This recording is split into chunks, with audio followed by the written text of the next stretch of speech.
Hello and welcome to Immortal Behaviour for this week. Many ways to win a game. Get your team home as a halfback. He won the game with his kicking game. Andrew kicks back and across. It has been a freakish kick by Andrew Johns. I thought he'd maybe retire, but forgive me, Father, for I have said. Maybe God has come to Marathon. Hello and welcome to one of our final episodes of Immortal Behaviour for this year. Zac Bailey joined by Andrew Joey Johns. How are you? Morning. Great. You well? On the golf course? No, I don't play. This episode, of course, brought to you by Tab. Make sure you head to the website to get the ultimate VIP Melbourne Cup experience. Have you been down there for Cup Day? A heap. Yeah, I bet you I will. can remember. I haven't been yet, but I'd love to. Fun. I've been so many times. I reckon I've been probably half a dozen, maybe more, and never seen a horse. Did not see a horse. All right, that sums it up. I know you haven't been on the golf course, but you've been surfing with Rocket, the All Blacks coach. Yeah, he was down at Bronte the other day. And Yeah. Mutual, a friend of his got me to take him surfing. He's a really good guy. Yeah, okay. Yeah, he's a really good fella. For anyone that doesn't know, he's obviously really successful in Super Rugby. He's taken over the All Blacks, Yeah. but his dance moves after every... Scott Robinson. Scott Robinson. But everyone in the water loved him. That's gentleman's hour. We've got an older crew from 8:30 till 10:30 in the morning. No drop-ins, no snaking. No.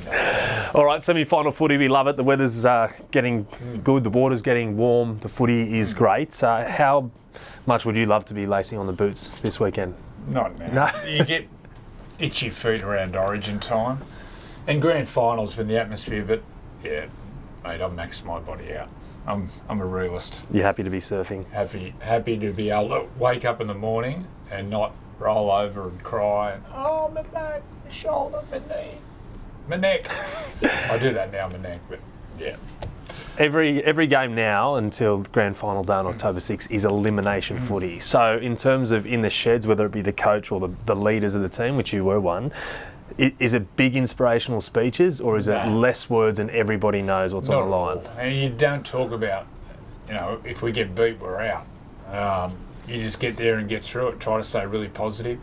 And keep it simple for the younger guys, because the younger guys can be pretty nervous. So it's up to the older guys, especially. The coach can go on, and sometimes the coach, it's got to be important that he doesn't show his nervous energy. He's really, just keep it simple. What we've got here, just keep to that formula. I've always found it interesting, like especially some of these teams, like Manly look like world beaters at times, and then they drop games against the Dragons and Raiders early this year, and you're like, well, are they actually a threat? And I know you said a couple of weeks ago, outside the teams in the top four, they can genuinely do something. Do you know, is there a feeling in the team when you rock up to a final, whether you know if you're going to be on or not? Yeah, there's a real feeling. And a lot of it comes down to luck. You got to be healthy. That's the only worry for me with Manly. Obviously, Turbo with the shoulder, but also the knee. The knee, I understand, is more of a worry. But once you get on that roll, it's a special feeling. As you said, it's warm. You can throw the ball around. It's a great time of year. What about the flip side if you rock up to a game? You think, oh no, this doesn't have a good energy about it. Well, there's games when we turned up to playing in the sheds. They all sort of blend into each other. The late 90s was a game, everyone was busted. I had a busted sternoclavicula where your collarbone dislocates from here and then goes back in. And I couldn't pick my arm up. And other blokes were busted, were just sitting in the sheds just looking at each other going, it's going to be a long night. Yeah. And we just got beat. I think Parramatta beat it. I don't know, I can't really remember. All right, let's look at the good times. Let's flash back to 2001. When you were in your prime, how would you attack or break down the teams this weekend if you're the seven, just simply? Yeah, well, on last week's form with the Sharks, I thought in the middle they looked very vulnerable, their middle forwards. And Craig Fitzgibbons reacted, he's picked 4 forwards on the bench. So I'd be, I'd move the ball around against the Sharks early, try to tie their middles out and then come back through the middle, attack them through the middle late in the halves. And for the Cowboys, I think their edges can look very vulnerable. I know we're not comparing apples with apples, but what Kalen did to them on the edge a few times on the weekend showed their vulnerabilities. I think in the Origin, Valentine Holmes, the New South Wales left side with Angus and Latrell game 2 showed that his decision making can be questionable. Yeah, so I'll be attacking the right side of the Cowboys and the other edge, and then through the middle of the Sharks. Okay, and what about Manly Rooster? Well, Roosters, their blueprint last week, Penrith got at Keary and opened up the field and attacked the other side, but Liam Martin, he terrorised Keary on that side, and this week it's Ola Kawatu. So they'll challenge Keary there with Ola Kawatu. And Manly, I thought 2 or 3 times Reuben Garrick came in when he didn't have to, and Lehigh Hopewadi stayed out. So that combination defensively, it made some poor decisions, so I'd be attacking that side of the field. All right. One player this weekend in the 4 teams remaining, if they looked at you and said, hey, Joey, I'm coming for you with the ball under their wing, and who makes you run in the other direction? Tamalolo. He was back to his best. Yeah. His second stint against the Knights was incredible. But the other one would be Ola Kawatu. He'd be a nightmare to defend. He's just so big and he's got late footwork. He's got a pre-line pass now, which then if you're a half defending, your centres have to stay out on their men and also the back rower, so he isolates you. And he gets that bump, it gets down low and bumps, and he's scary looking. And if he gets an arm free, like Ches a couple of times, pushed up on the inside, one-on-one, that offload is danger. I love that. Last week it was kick out versus Hamoli, and like now you got Angus Crichton. And he said this week on the news, he's like, it's on. Like, and I love it how these back rowers. He's like, you get up for these battles, you got to make them personal. And like kick outs are the same week the week before. And so you go to the game going, all right, this could be fireworks, or at least they're going to go hard at each other.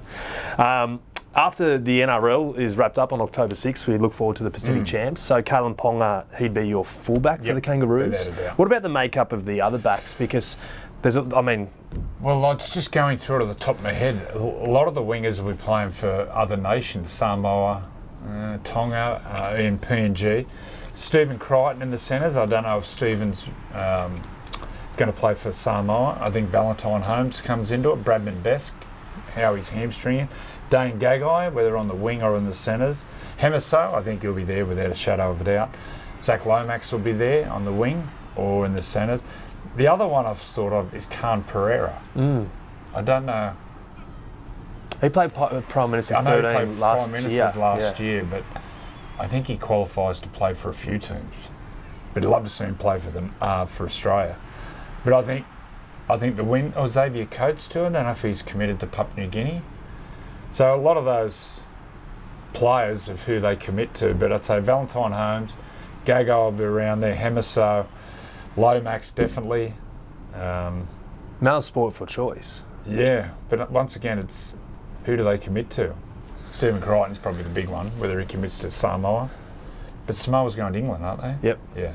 So it's Tonga, New Zealand, Australia are the Pacific Champs. Yep. And then Fiji, PNG, Cook Islands. Yeah. Yeah. Yep. It's good. So Freddie, the tell-all exclusive on Freddie in the 8th yesterday, so he's actually coaching the PM's 13 team, so congrats Freddie. Could you see him though taking over from Mal long-term as Kangaroos coach when Mal finishes up? Yeah, I could actually. I could really see him do that. Although Mal's got the job till he decides to finish up. But yeah, I could see Freddie really putting his hand up, and yeah, I can imagine him coaching Australia. It'd be good. Is that the perfect setup for someone like Freddie? That's around it like he watches footy through work all year. Probably doesn't have the intensity of Origin, the scrutiny, week in or day out in selections until it's World Cup, and then obviously the Aussies are fair income about that. They obviously want to win, but I think you'd love it. And the end of year camps, like as a journo, I love we'll head to Christchurch at the end of this year, and it's a good way to finish the year. And I can just working hard. Sure. I can just imagine Freddie loving that environment. Yeah, I think Freddie'd be great at that. And the players respond to him. He keeps it simple. Now that job, you don't really have to coach him. It's about managing and keeping everyone happy and motivated. It's hard to keep everyone motivated because poor bugger's been going for 11 months now. They'd be all busted. But yeah, I could see Freddie doing it for sure. He's still got the coaching bug. I think so. Yep. Yeah. Lachlan Illias, apparently Wayne Bennett wants to keep him at South and is considering giving him a go at hooker. Do you like that? No. Is he too small? No, he's not too small at all. He's well over 90 kilo. I see him every Sunday night. I take my son Sunday night for a Chinese in Bondi Junction, Bambusia. Plug. Where's that bell that rings? No cash for comments. And I see him there all the time. He's a big body. He'd be well over 90 kilos. And be around 6 foot. So I'd see him as a halfback. I don't see him as a dummy half.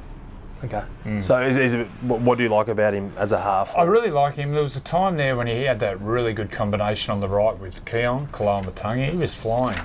And then he's had some injuries, lost a bit of confidence. I think he'd be a really good buy. I really like him as a halfback in the right team.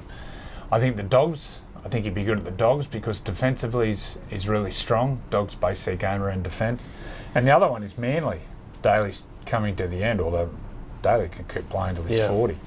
But for me, I think the Dogs would be a good fit. So if you're Lachlan Illias right now and you go, well, I can work under arguably the greatest coach of all time in Wayne Bennett, or at least the best man manager probably the game's ever seen, or have a long-term deal at a team like the Dogs that look like they're on the up. I think he'd want to play halfback. I don't think he'd want to play dummy half. Yeah. I don't think he's played any dummy half. And it's such a specialised position. It's such a hard position. Yeah. So you got to know your shortcuts. So the lure of playing for Wayne, though, the lure of playing half-back is more over... I think, for sure. Okay. All right, Tabs, era debate. What's the greatest grand final rivalry? You went through a fair few on Freddie in the 8th. But what about your era? The Knights, Broncos, Roosters, Dogs, like late 90s, early 2000s. That's when I grew up. I absolutely loved those days. I think the Roosters Dogs ones was it was spiteful. And they used to rip into each other on the field. And in the crowd, I remember that it was volatile around that period. We had a really good rivalry with Manly for 2 or 3 years there in the mid-90s, which culminated in the 97 grand final. But around that time, it was so even, the competition. And once again, it came down to luck at the end of the year, who had their players fit and firing, their key players. And you just have a look at 99, Storm won. 2000 Broncos, 2001 Newcastle, 02 Roosters, Penrith 03, Dogs 04, Tigers 05. Then you look now, the last 10 or so years, it's been Roosters, Storm or Penrith. There's been a smoky. I think the Sharks jumped out of the ground. But around this time, it's pretty much 3 teams have dominated for the last 10 or so years. So in that time, it was really even. I don't know why, but it's good different teams won it over that 5, 6, 7 year period. Is there any inkling as to why you think, so the Storm and Penrith and Roosters, are there any similarities you see now as to why they continue to be the best? Is it the coaching, coaches? I think it's coaching. Well, Craig Bellamy is that, I think without doubt, he's in the argument for the greatest rugby league coach ever. I think he's the best coach in Australian sport, without a doubt. And they've had stability. Stability is so important in the front office. Frank Panisi's been there for 20 odd years. Craig Bellamy's been there for longer than 25 years. Stability is so important. The Roosters have got Nick there, but have had stability in all those positions. Trent Robinson's been there maybe for 10 years now. Yeah, 2013 he won the company's first year, And then you got Penrith, who have got the stability with all the players who've come through. A lot of the nucleus that they've played together since 15. So consistency and longevity is so important. They manage their cap really well. And people laugh about the Roosters with the sombrero and all that sort of stuff. But if you got your salary cap right and a key player retires, they go and get the best young player in that position. And it's a like for like.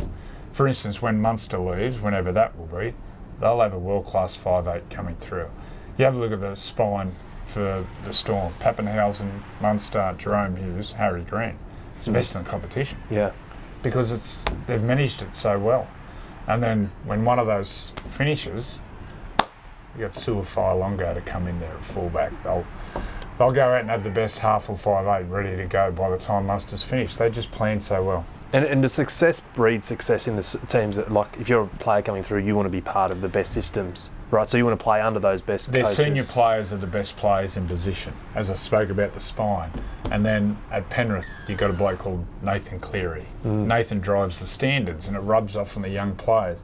At the Roosters, in the forwards, they've had Jared influencing everyone. And then, I think off the top of my head there, they had Mitch Orbison, Boyd Cordner, Jake Friend, all those guys. And the best young halfback in the competition, and Sam Walker. Kiri's been there for 10 years. Tedesco's been there for 10 years. Stability is so important. And I've looked back to the days when Ivan made the call to go to Penrith. Yeah. And I remember sitting back going, this is a huge gamble for Penrith, because at that stage Gus had basically a handshake agreement with Wayne Bennett. When Dave O'Neill, the chairman, said, no, we want to bring Ivan back. And Ivan at that stage wasn't the success he is now. I can't really remember that. But to then think, if it went pear-shaped and his son's in the team, that's a huge That's kind pressure. of awkward moment. Instead, it's pressure. just been like, Clockwork. like incredible, their turnaround. You mentioned someone's name there, Gus.